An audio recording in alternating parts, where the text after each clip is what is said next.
Hello, I wanted to do a brief post to discuss the situation developing in California.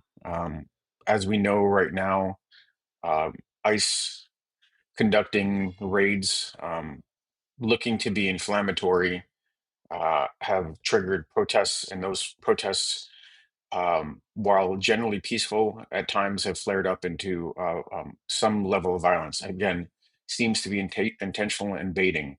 Um, I don't think anybody's looking to encourage peaceful protests, but I don't think that the administration is looking to de-escalate. They're looking to escalate the situation, and that has resulted in the president issuing an executive order calling for 2,000 troops to be activated in the California National Guard, and the Department of Homeland Security is requesting another 20,000 troops to conduct activities in support of securing.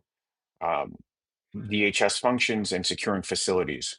So it's a bit of a powder keg. This is a dangerous development in the president looking to use state power to suppress Americans' rights, including First Amendment rights to speech and protest.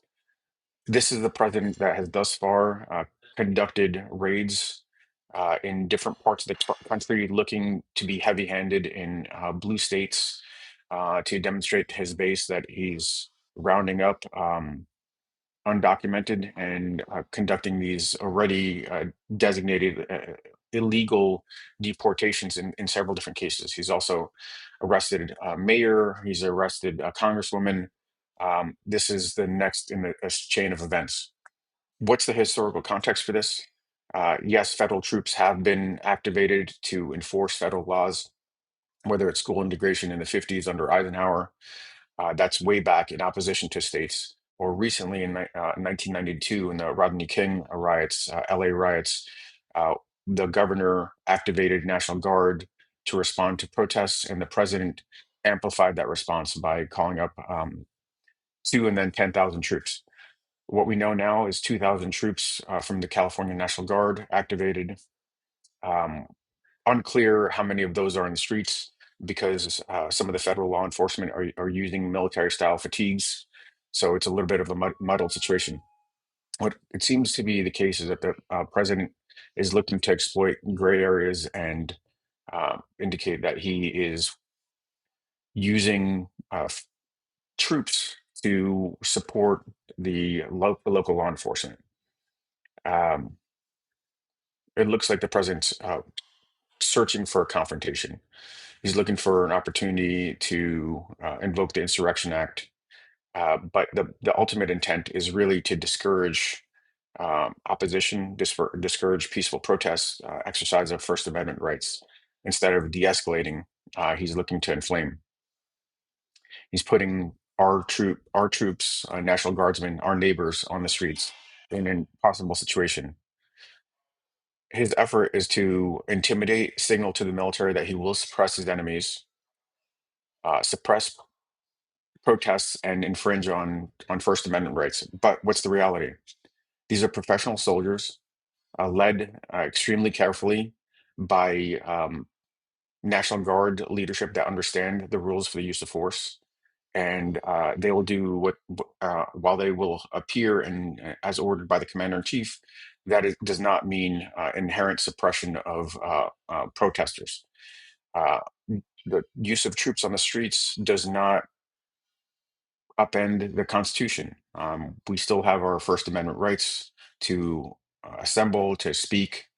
We have our Fourth Amendment rights that prevent unlawful search and seizures, and we have Fifth Amendment rights for due process. So it's a dangerous situation. It's one that's intended to help the president flex his muscles and pander to the base, but it is one subject to accident and miscalculation, but it is not a doomsday scenario. It's just a deeply dangerous scenario. Some other key implications: politicizing the military, which is uh, a noble institution, well respected by the American public, really degrades civil military relations. uh, impact on respect for the military and the fact that the military is going to fulfill its constitutional oath. Operational readiness. These are troops that are getting ready for missions for national defense that are being pulled into a political fray that is not warranted. The morale of having troops from within the communities appear to, you know, face off against their neighbors. That is not what these young men signed up for. Another dangerous situation. This is just simply not what we should be doing. Our troops should not be facing off in a presidential driven crisis, a president looking to use state power against Americans when we should be focused on national defense. So what can we do? We still have all our rights. Next week there'll be a No Kings protest in opposition to the president's use of troops in a parade to glorify himself on his birthday.